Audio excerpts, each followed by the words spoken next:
Margie wrote in her diary, "Today, Tommy found a real book. It was a very old book.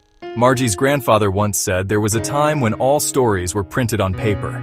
Margie found it funny to read words that stood still, not moving like on her screen.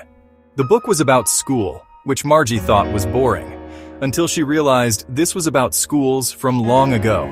Tommy explained it was the old kind of school, with pictures and stories of a world Margie could hardly imagine. Margie was fascinated by the idea of a physical book, something you could touch and turn. The book smelled of dust and time, a relic from a forgotten era. As she read, Margie's curiosity grew. School, it seemed, hadn't always been a lonely room with a machine. She was about to discover a world very different from her own. Margie's school was just a small room in her house, with a mechanical teacher. A screen that graded her work instantly. She had to write homework in punch code and feed it into a slot. There was no laughter, no friends, just the cold efficiency of the machine.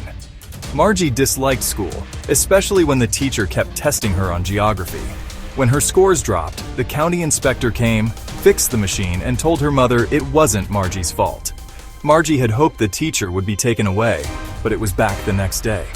The mechanical teacher never smiled, never encouraged, and never understood her struggles. Every lesson was the same, delivered in a robotic voice, with no room for questions or discussion. Margie's schoolroom was silent and isolating, a stark contrast to the lively world she was reading about. The machine was a constant reminder of how alone she felt. As Margie and Tommy read, the differences between their world and the past became clear. The book described students using real physical textbooks, stories and facts printed on paper. Tommy preferred telebooks, millions of stories on one screen, never needing to throw anything away. Margie, though, was drawn to the idea of holding a single story in her hands, something permanent and real.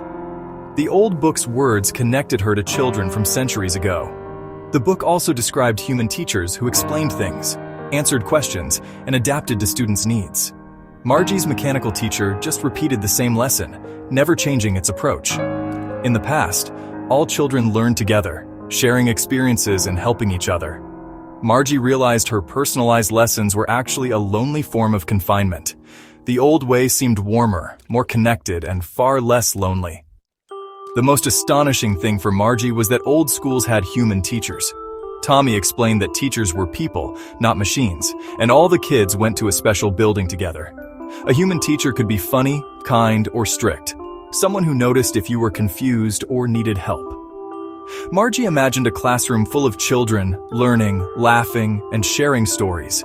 In her world, there was only silence and the mechanical teacher's monotone. The idea of friends to talk to, help with homework, and walk home with was thrilling.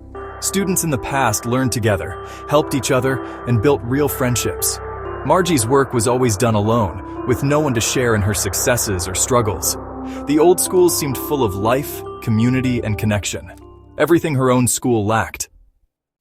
As Margie waited for her lesson on fractions, her mind wandered to the world in the old book. She imagined a bustling school, children laughing and learning together. The human teacher made learning feel like an adventure, not a chore. Margie pictured herself at a desk, surrounded by friends, sharing jokes and helping each other.